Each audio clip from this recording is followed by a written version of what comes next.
Good evening.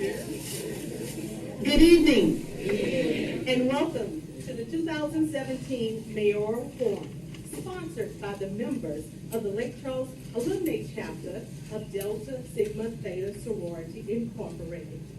Delta Sigma Theta Sorority is a public sorority founded at Howard University January 13, 1913. The organization has over 300,000 members nationally. Delta Sigma Theta Sorority Incorporated is committed to political awareness and education. This organization has been involved in political change and community service since its founding. Tonight, each candidate will share their vision and prospective views with their constituents in which they will ultimately serve as our next mayor. Please place your cell phones on vibrate as we give our candidates undivided attention. Index cards are available for you to write your questions on for the candidates. You can pass the cards to the end of the row, and prospective members of Delta Sigma Theta, mainly the ladies in red, will be able to assist you and retrieve your cards. We want to thank the police jury and President Kevin Gendry for allowing us the use of this facility tonight. We will have a prayer by Ms. Patricia Clarence, followed by the Pledge of Allegiance by Ms. Alice Dunn Clark. The rules for the forums by Ms. Chantel Smith, who will then turn the floor over to our moderator of the evening, Mrs. Esther Benson. Again, thank you and welcome.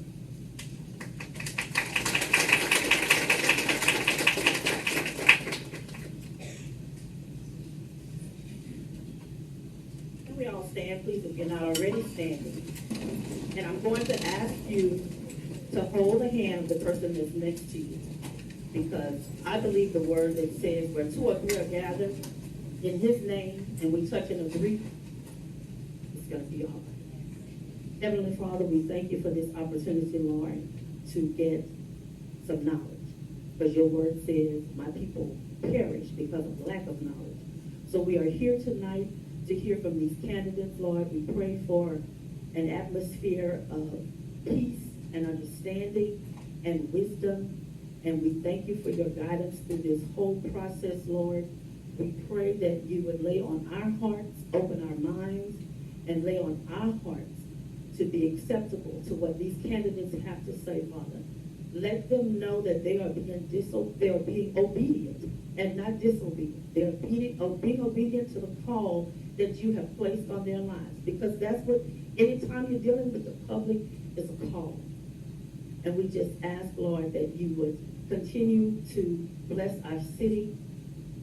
Send us the leader that you would have us to follow. Let us be good followers. Let us be good workers, because faith without work is dead. We thank you, Lord, and we praise you. In Jesus' name, amen. Amen. I pledge allegiance to the flag of the United States of America and to the republic for which it stands, one nation under God, indivisible, with liberty and justice for all.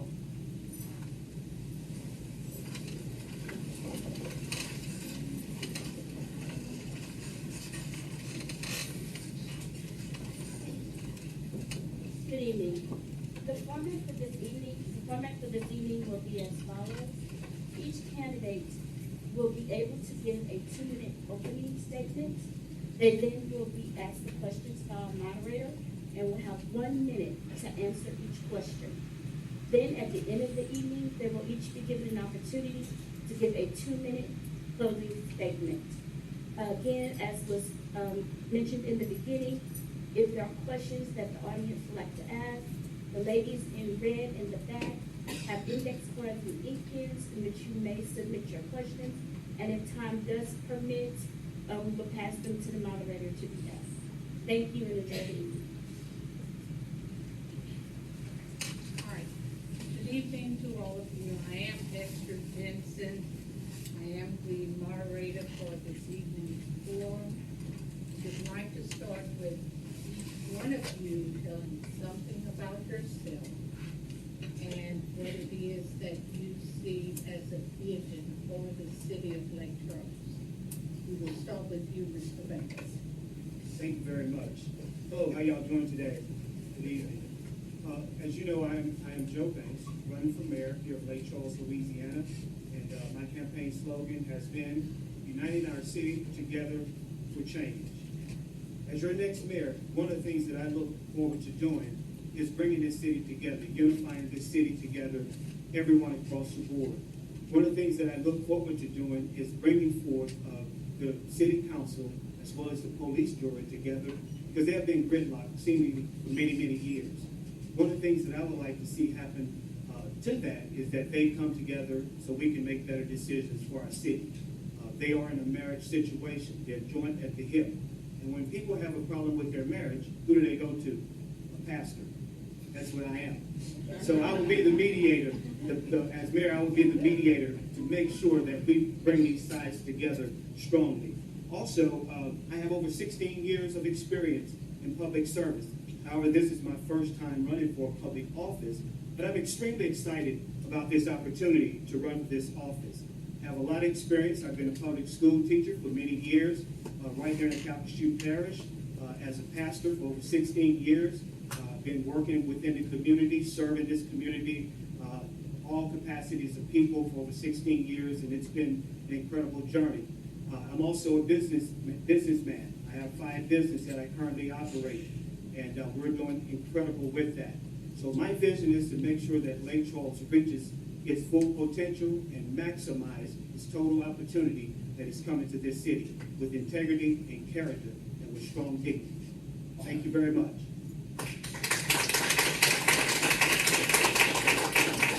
Mr. Carter. My name is Wilbur Carter, and I'm running for mayor because I think we have an opportunity that we lost years ago to make this city the number 2 first-class city in the state.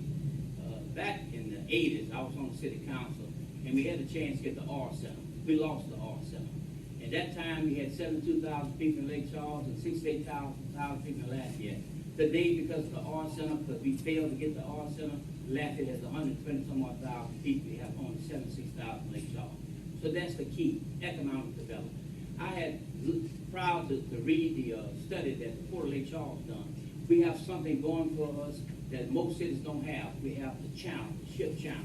It has created an $80 billion economic boom in the next 4 or 5 years. What do we do with this increased tax base and increased job base is going to determine how well we do in the future. I'm just sick and tired of a lot of our young people having to go out of town to get a job. We can do economic development here to keep our young people here. Now, I've been in public life since 1966 when I served in the military.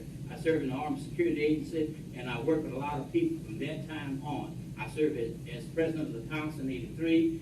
I served 2 terms in the city council in the legislature for 9 years. I was one of the first African-American chairmen, if not the first, after Reconstruction, to serve as chairman of the Civil Law Committee, a very distinguished committee in the state legislature, had to be voted on by my peers. And so I know about the system. I served as a judge 21 years, so I know how to make important decisions. I know how to make decisions under pressure, and that's what we need. I'd like to be your mayor to move us forward, develop the I-10 corridor, and why we don't have Root Chris Steakhouse and maybe Dennis in Lake Charles. If I'm your mayor, we're going to get those things. We're going to make some millionaires in Lake Charles.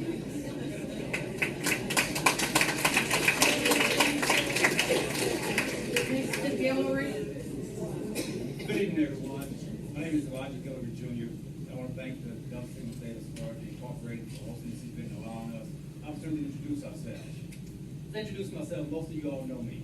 I've been in the community for about 20 years, serving you in different aspects of your life and my work life. Most recently, I was Assistant City Administrator for the City of Lake Charles, working alongside Mayor Randy Roach.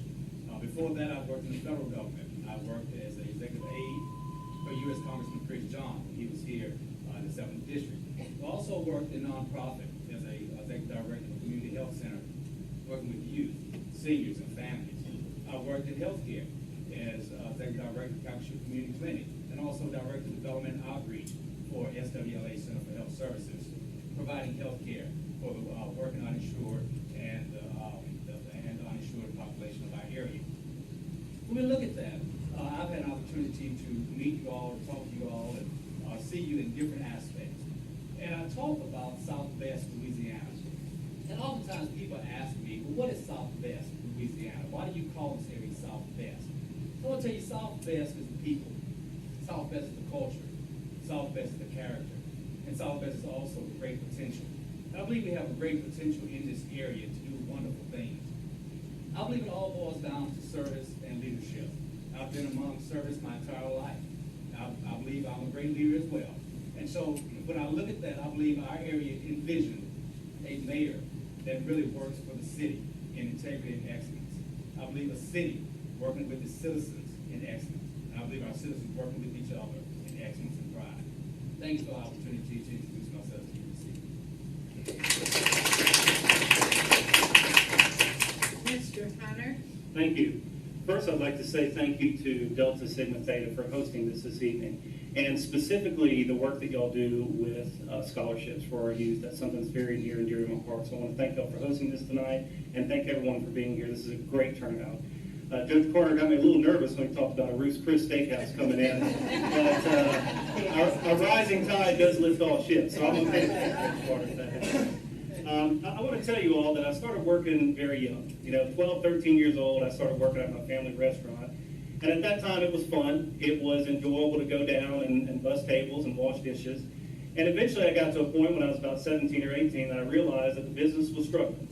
And so I took over that business and started running it. And I know it's crazy to say that, but at 17 years old, I was running my family business.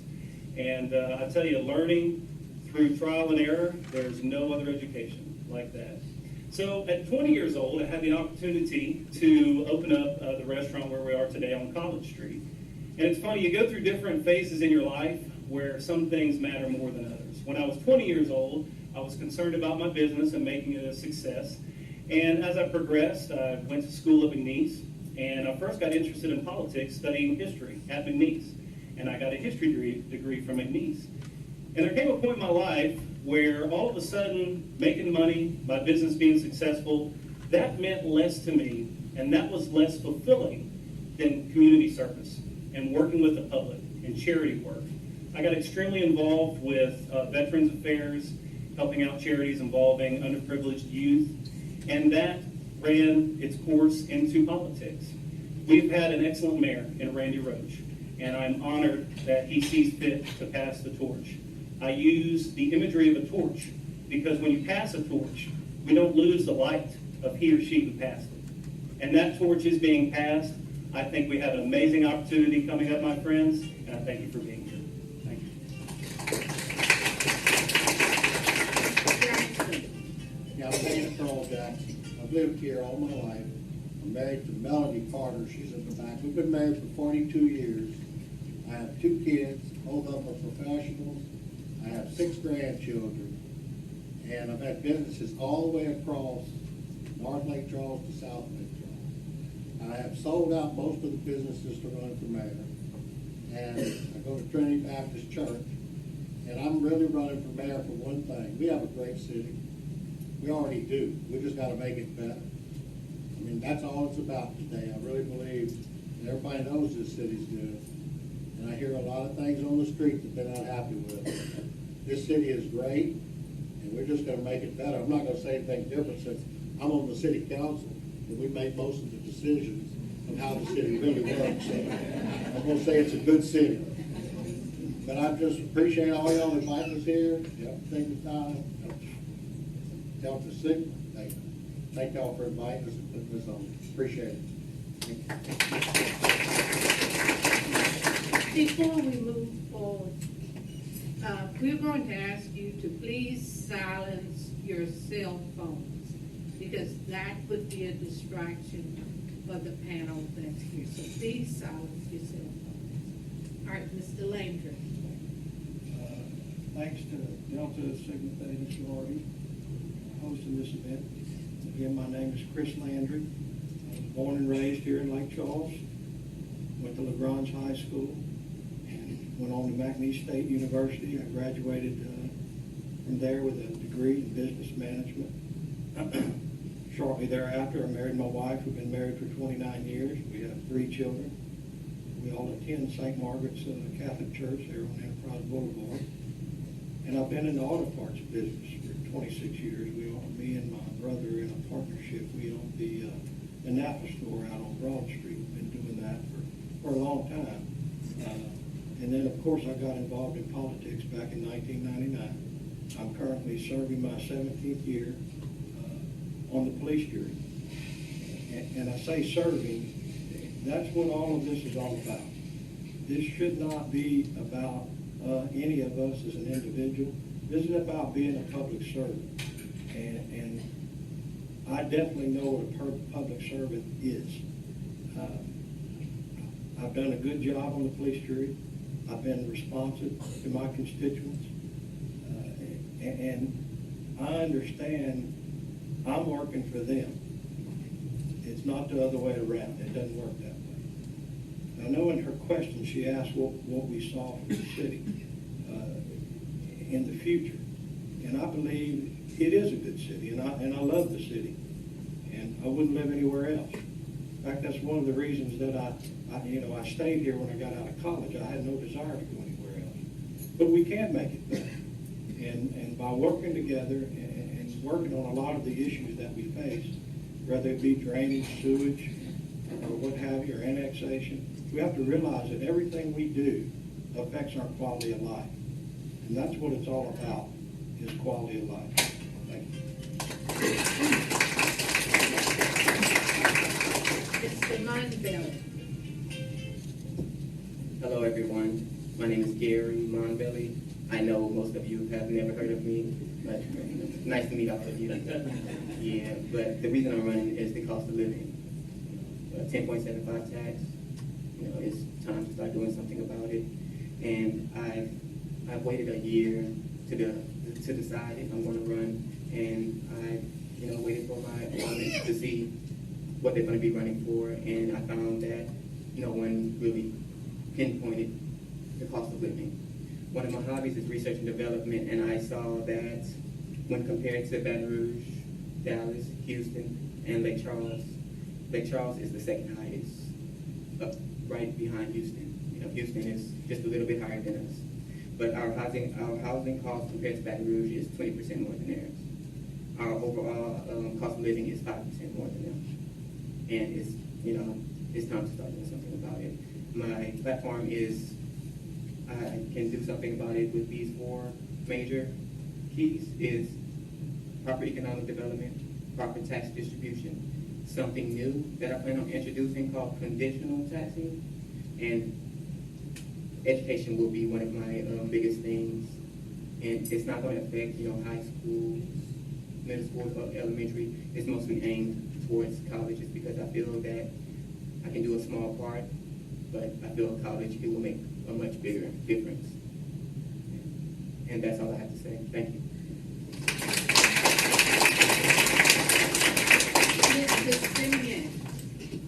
Good afternoon, everyone. Thank you, Delta Sigma Theta, for this forum. And it's encouraging, it warms my heart to see how much participation we have out here. Thank you to the citizens for coming. My name is Marshall Simeon. For those that don't know me, I'm a native of Lake Charles. I graduated from Washington High. I'm the only person in here that has an actual college degree in government from McNeese State University, but also received a law degree from LSU. I've been in practice, private practice, for 25 years. I've also been married for 25 years. I have 3 children. I wanted to name them Social Security and benefits, but my wife told me I couldn't do that. But throughout that, my version of public service was to go out and help my community, which, I'm from here. I left for a while, and I came back, and I saw a different community. So one of the things that I did was I had this service where they dissolved the entire court board, and I was brought on to help serve on the court board to get that course corrected. And it took 2 years, and we got that done. In the process, we built the Parish Casino, but we also built a robust gaming industry. And we also built the cornerstone for the current LNG boom that we're experiencing right now. I then went on and served 2 terms in the Lake Charles City Council. And when I came on, 2 months later, Hurricane Rita hit us, so we spent those 2 terms basically getting everyone back in their homes, but building a stronger Lake Charles. After that, I got off, and I wound up serving a year on this Calcasieu Parish police jury. Actually, I sat in this seat right here. when one of our jurors passed. But my motto has been Lake Charles strong, because I think Lake Charles is a strong city. It's the 8-cylinder engine. It's operating on about 4. And I think if we can get the other 4 kicked in, which I think is the lakefront and the I-10 corridor, not only can we increase our revenue to pay for the drainage, sewer, transportation, everything else that we have, but we'll also, we'll not only pay for all that, but we'll also be able to lower our tax rate that Mr. Monbelli talked about, because we'll have the revenues. Thank you.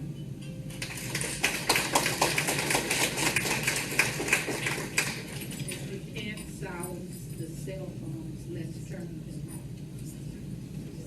It's the timer, okay. All right. Use the timer. All right, we'll start with you, Mr. Banks. The questions that I'm about to give each one of you will only be 1 minute this time for your answers. So starting with Mr. Banks, the city of Lake Charles has a diverse population. What is your specific commitment to include diversity in your county administration? Absolutely, that's a great question. I am totally for having diversity in our administration. I believe that the administration should look like our city. Just recently, I had an opportunity to meet with Muslims, people of Islamic faith, business people of different cultures. And so part of my plan is to make sure that we have people of all nationalities, all representing in our administration. So we definitely are looking for diversity. We understand that also we're going to see a lot more people of culture come into our city because of the economic development and the economic boom, such as people, professors at Magnetes, plant workers, chemists, engineers, so as well as business people. So it will be my duty to include everyone in my administration of different cultures and backgrounds. Thank you. Mr. Carter? I think that diversity is very important, as well as city employees ought to go through some type of diversity training, because if you treat people decent, people treat employees decent. I've been a businessman most of my adult life. I practiced law here since 1975, and I expanded my business to a land development business. So business is important to me, and I think business is the key. And so in order to get business development in this area, we got to involve everybody in the city. And so I'm going to reach out to people of different backgrounds in order to get them to invest in the city like I have. My subdivisions, the last subdivision I'm doing, has a $10 million economic impact over 2 years. A lot of us can do the same thing, and I'm going to be working with people to find people that want to go into business and help them go into business to develop our city. Ms. Guillory? As a former administrator of the city of Lake Charles, I believe our diversity is there just by nature.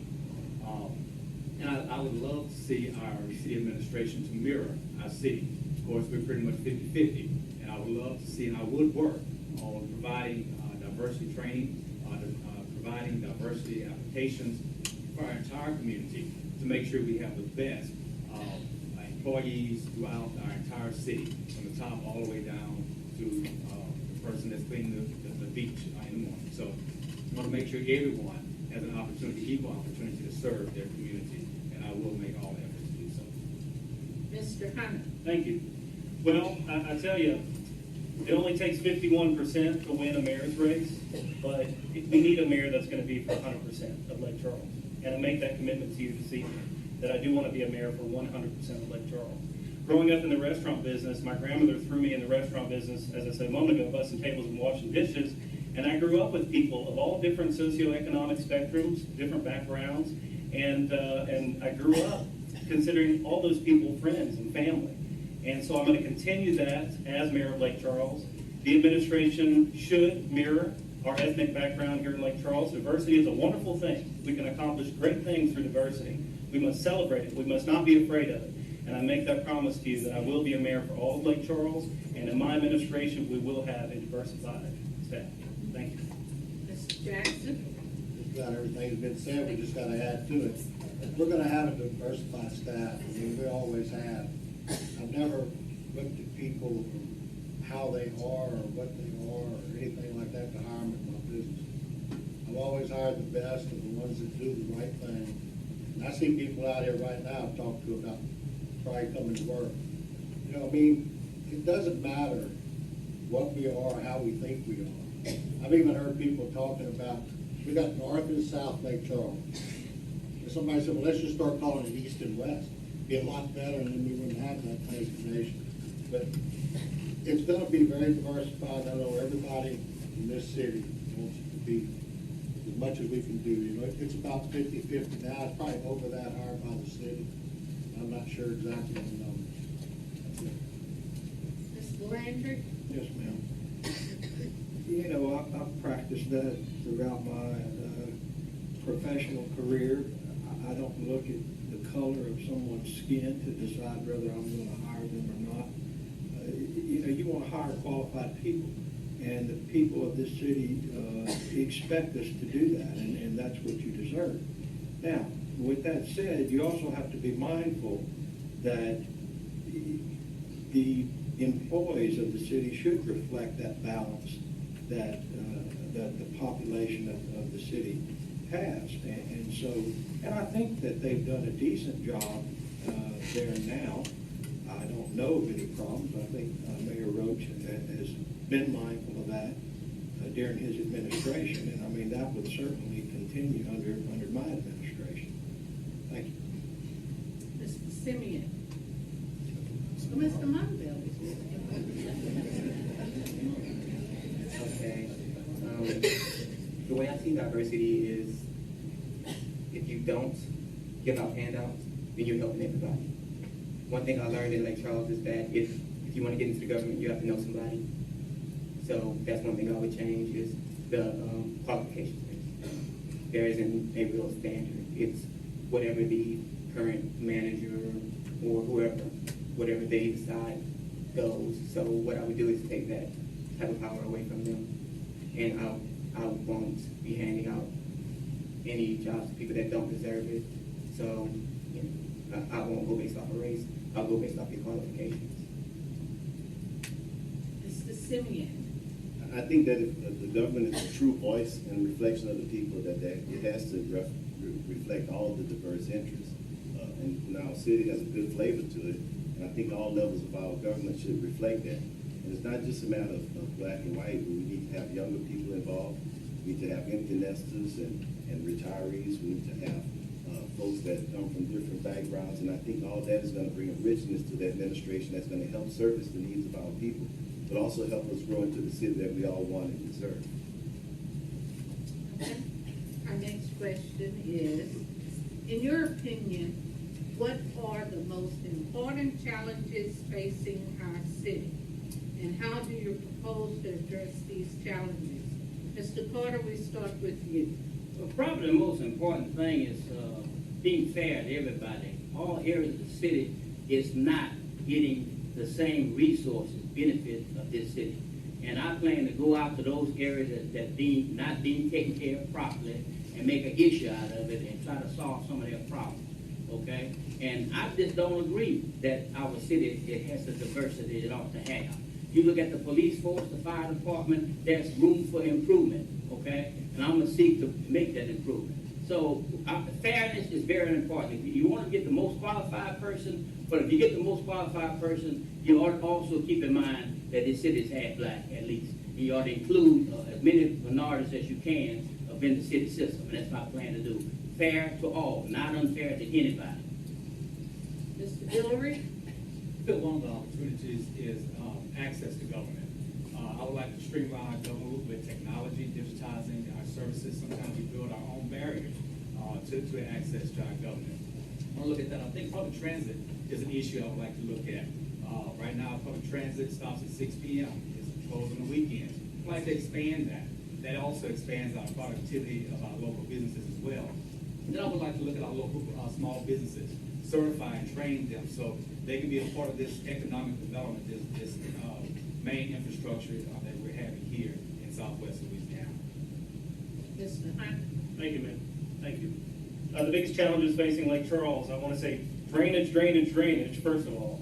And also lakefront development is another issue that we'll be tackling under my administration. our infrastructure as a whole, you know, we have the people that are here today. Our infrastructure must keep up. We have 21st century opportunity here in this city, and unfortunately, all too often, we are living with 1950s infrastructure. Our roads, our drainage, and our sewer can all be improved, and those are things that we must focus on. Also, the safety of this city. Before we start talking about economic development, before we start talking about infrastructure, I think people want to feel safe in their city. And that is something that we must focus on. And by safety, I mean law enforcement and fire protection. It's tough to tackle the actual answers to every one of these issues with 1 minute, but I can tell you that infrastructure, economic development, and the safety of our city are all things that we will be tackling under my administration. Thank you. Mr. Jackson. Yeah, it goes back to roads, water, sewage, and drainage. I know we have some deteriorating lines in the city, but we're working on them right now. They're being fixed as fast as I think we can actually man them and do it. I think our police department is great. I know there could be a little bit more community policing done in that. It helped my district a lot. We stopped a lot of crime in the Sunset area and all in that district. So the police department, I think, is great. I believe the city's on the right track. We just got to expand it and do better. Because people aren't going to grow here if they don't have water and sewer. So they're going to have it. And the drainage, to me, to get it to the city limit, it belongs to the parish, and they need to move the water. Mr. Landry. Please repeat the question. The question is, in your opinion, what are the most important challenges facing our city? And how do you propose to address these challenges? Just wanted to make sure. There's a number of challenges, and of course, I can't tell you how I'm going to address them in 1 minute, but you can go to chrislandryformayor.com if you want to read the details. But there's a number. Of course, drainage is one of our biggest. Drainage, sewage, roads, have a lot of traffic problems. The lakefront is an issue. That affects the economy, affects our quality of life. Downtown development needs to be continued. Police, fire, and you know, when we mention any of these things, they all affect our quality of life. And none of these things are going to be cheap. And as you hear, I know we all talk, people throw out these words, a lot of these are just buzzwords. Oh, drainage, well, okay, well, yeah, everybody, that gets you excited, but how are we going to do it? How are we going to fix it? How are we going to pay for it? And after this election is over, I certainly hope that between now and Election Day, you find out who has the plan to get it done. Thank you. Mr. Monbelli.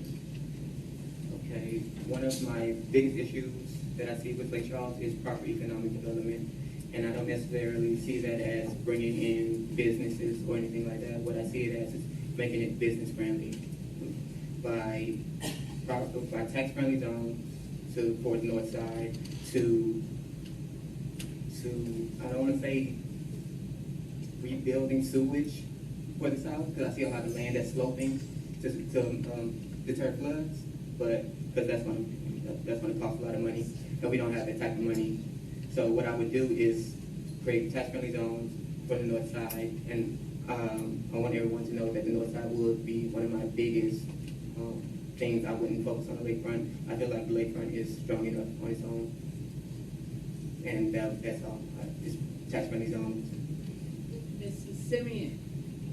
I agree that what everyone said as what our challenges are, but I think the most important challenge is how we're going to pay for this. I mean, our city is growing, and unless we want to raise taxes or cut services, we're going to come to a point where we're going to have to figure out what we want to do. So, how do you address the challenge of how do you pay for it? And I did put a portion on my MarshallSimeon.com website, but I think the future of our city's revenue, to grow revenue and cut taxes, is to fully develop our lakefront. The downtown is doing well. The lakefront, and tie that to the I-10 corridor. And I showed that if we were able to pull just 1 month's worth of cars off that passing that interstate every day, we could generate $2.1 billion for this city. And that money can go a long ways toward the private sector. And then on the city side, just on the tax rate that we have, that would generate $120 million. Currently in the budget has about $48 million in taxes, sales taxes. So if we just crank up the rest of our economic engine and become strong enough, we'll have enough money for pay raises and for everything else that we need. The next question. Oh, I'm sorry. No, actually, I agree pretty much with what everybody is pretty much saying in this short minute, but I think infrastructure is a very critical thing that we need to do if we're going to continue to develop and grow. Drainage, of course, is sewage, safety, downtown development, lakefront property needs to be developed. I think everybody here wants several things. They want to have really, one of the things that we forget about is a great education. When people are coming into our cities, we need to make sure that our education is balanced across this town. So one of those things would be to make sure that our education system will get better. One of the things that I also would like to see is more downtown development, more hotels coming in, but at the same time, we need to be more creative and innovative in our ideas and how we're going to attract more people to this city through tourism. Okay, I'm going to take some of the questions from the audience. What are your plans to alleviate the growing homeless issue that is Mr. Hillary? Well, plans to alleviate that, or at least work with different coalitions in town that works directly with homeless. There's many nonprofits. My experience working in nonprofit world, it gives me a unique insight to know how to serve the community in that fashion. So one of the greatest things that we would do would work with other entities so we can build this program for our homeless population and build a quality of life for us all. Mr. Hunter? Thank you for the question. I think it is imperative that we pay attention and try and help out our homeless population. If we truly are going to be a 21st century city, a city that cares, then we must care about those who have had economic hardships. I agree that working with local philanthropic endeavors to help our homeless is absolutely the way to go. Also, let's realize that a lot of our homeless population is veterans. And we cannot, as a community, we cannot as a country turn our back on our veterans that have sacrificed so much. So working with veterans organizations to help those individuals get off the streets, and also realizing and just admitting that we do have a problem. It's not something that we can ignore. It's something that we must address. And so under my administration, we will try and we will work with local organizations to try and decrease the homeless population. Thank you. Mr. Jackson? Yeah, we have to work with all the nonprofits and all the churches to go in. It's to make sure they're fed and at least have a place to stay. We need to create some lower paying jobs. And I don't mean low, but just minimum wage or something. So at least they have a way to go to work in the morning. A lot of them do want to work. And I've talked to a lot of them, they're kind of happy. So I don't know if that's getting out of our system makes them happy or not. The ones that want to work, we need to help them find a job, help them get them to work. Mr. Landry? Yes, ma'am. You know, I'm gonna say, I come into contact with homeless people every day at my business out on Broad Street, and I've gotten to know a number of them. And not all, but the majority of these people have mental illness. And there again, not all, but many do. Not that they're dangerous or to others or even really to themselves, but they have problems and they need help. The thing is, you've got so many good people in this town, whether it be church groups, they mentioned nonprofits, they all are helping in different ways. But the main thing that's missing is someone to bring all that together. And of course, the city can't legally feed people and do other things, but we definitely, in my administration, would do this. We would bring all those people together because they're all there and they're willing and they want to help. But when there's nobody organizing that, you can't get it done. Mr. Monbelli? Okay, the key to this is proper economic development. One of the things I see in Lake Charles is that our average monthly rent is $1,000. That's expensive, especially for someone of my salary. I make an average of $21,000 a year, which means around $1,600 a month. Just that alone, takes half. So what we need is tax-friendly zones that will cater to the school populace, or to district to district, because some districts have enough homes, they need businesses, so it would be tailor-made to districts, but they would get tax write-off for building either apartment complexes or homes. Like we have the Project B, going on? That's what I would try and bring to certain districts with a lower average monthly rent, other than $1,000. Mr. Simeon? Yeah, I think the homeless situation, we have to work with holistically with everyone that's already working and try to coordinate those activities to make sure that we address the issue. But there's another issue in homeless that's burgeoning in our community, and that's the prices of rents and everything else is going up, and people are starting to become displaced where they can't afford even regular housing. And so we've got to utilize what we already have. We have a lot of infill opportunities in our city where we already got structure, water, sewer, electricity. We just need to incentivize builders to come in and build quality, affordable homes on the price structures that's going to give people opportunity to come in. We have a home program in the city that's underutilized, I think, that can help people get into housing. And also, we also have opportunities for people where we can build mixed income communities where when they need to go to a bigger home, they don't move and have to reshuffle everything, that we can build those structured communities all together, and that's going to build more robust neighborhoods. Mr. Banks? Yes, as a property owner on Bryant Street, I see a tremendous amount of homeless people. Even as a church, I get a ton of calls of people that need help with their homes, rent. One of the main complaints that we've seen is that the rent is just so expensive for a lot of people that are living under the poverty level, or the poverty line. And they're displaced, they're needing homes. Personally, I've been able to help out by allowing people to stay in several facilities that we have been able to have. One of the things that we've seen, a large part of homeless people are veterans, as someone said earlier. We definitely need to make sure that we address our veterans, the 1%ers, but also there's a big percent of people that have been incarcerated that are getting out of prison and have really no income, no wages, or no place to go. So we need to come together with nonprofits and work together with churches and communities and as well as realtors to try to build some kind of low-income housing to help those that are homeless. Mr. Carter? Most of your homeless people are veterans and mentally ill people. I see some folks that went in the Army, when I went in the Army in '66, come back injured, and they're homeless. And so we have to do what we can to get grants and work with the nonprofits and even other profit organizations to try to get these people some help. And most of the problem, they need mental health. We're very weak on mental health in this state and this nation. I hope that will change soon. Of course, another problem is increasing the minimum wage. I heard that, just recently, some people in the city start off at $8 an hour. That's crazy. I think a minimum wage for the city of Lake Charles ought to be a minimum of $10.50. And when I'm mayor, that's what's going to happen.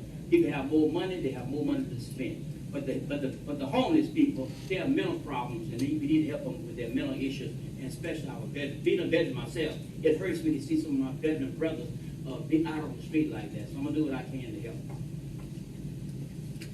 What would be your plans to continue the progress of the Enterprise Boulevard Connector Road to Dixon Ryder Road? Mr. Hunter? All right, thank you. Well, I'm going to consider this question as not only about Enterprise Boulevard, but also about the entire corridor along Enterprise Boulevard heading north. Because it's not only about building a road, it's about creating the incentives for people to want to locate businesses along that route after the road is built. So under my administration, we are going to look at business incentives and trying to ask companies to locate in North Lake Charles. Through incentives, we can create an environment whereby the city doesn't go build a building or the city doesn't go build a restaurant, but we encourage the business community to build that building or encourage the business community to invest in North Lake Charles. The extension, I believe, is something that we must look at, and if it makes fiscal sense, then we should move forward with it. Thank you. Mr. Jackson? Yeah, that's been a difficult decision for the whole council because the money that's still needed to finish that is a lot, which we really don't have. We've been saving up for it, and it's in an account. Sometimes I start looking at that account, cut it through Mullen Street and at least get it out now. You could run out down Mullen. It's a hurricane route too that's decided to be. Well, that only evacuates the north side. It evacuates, I'm talking more towards the lakefront, because you can't go east. You can't come back west. You gotta go east on the hurricane route. So It might be better because we can close a lot of ditches and close a lot of things in North Lake Charles and fix them up roads with the money that's been sitting in the bank to extend that. Mr. Landry? Yes, ma'am. Enterprise Boulevard, you know, they've gotten started on it some years ago, and then, of course, it's never been finished. And we can talk about money problems, and I could probably come up with 15 different excuses, but that doesn't get the road done, and doesn't help any of us. When it's done, and it needs to be a priority, I'm telling you, there's grants out there that you can get, federal grants, especially in a depressed area like this, that you can acquire to get this done. You don't have to pay for it all yourself, nor should you. We had a meeting the other day with a guy from the Department of Transportation on a federal level, and that said there's millions and millions of dollars in grants available, and the city of Lake Charles has not applied for any since 2007. Now, if I need to hire a grant writer or whatever I need to do, I'm going to do it, and we're going to get that money. And we're going to build this road, and we're going to fix the service roads as well. When the traffic comes, the business will be there. Mr. Monbelly? Okay, so one of the main problems is funding. So I have a system called conditional taxing. It's something no one knows of because it's something I came up with. It's going to be something hard to introduce. So, but what it basically is to make ends meet. So if we can come up with the funding, what we could do is use one of the same systems that our government actually uses, and it's called savings bonds, allowing people to invest in our community. So you get to sign up for this tax instead of being forced on you. What you would do is go to your local government office, and they would, you would loan them. It's called micro lending. You would loan them some money, and then they would pay you back over time. Instead of us taking out loans from big banks or group investors, we could invest in the people and allow the people to invest in us. Mr. Simeon? As the architect of the Enterprise Boulevard corridor, the road needs to not only extend to Fitzgerald Road, it doesn't work until it connects into Martin Luther King Highway 171 corridor.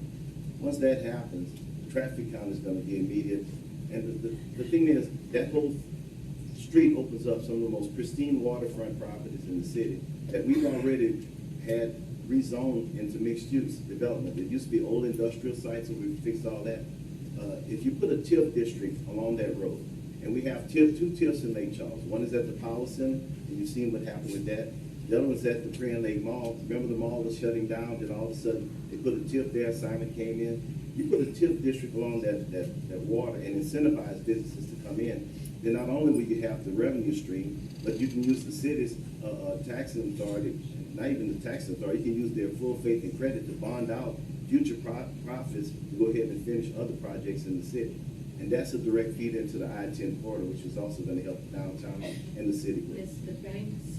Yes, I think with the Enterprise Fitzgerald Road project, I think what I would do is definitely would put pressure on the DOTD to try to see if we can get funding from them.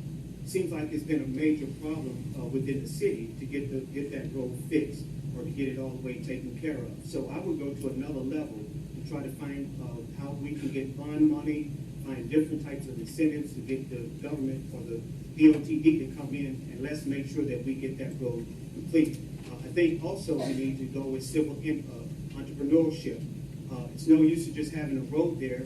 We need to make sure that we can put business along that route as well, and even now start beautifying it and preparing for it when it will come to pass. Mr. Carter? That's my pet peeve. We have to develop the Enterprise Boulevard extension to 171. That is crucial for the development of businesses in the North Lake Charles area.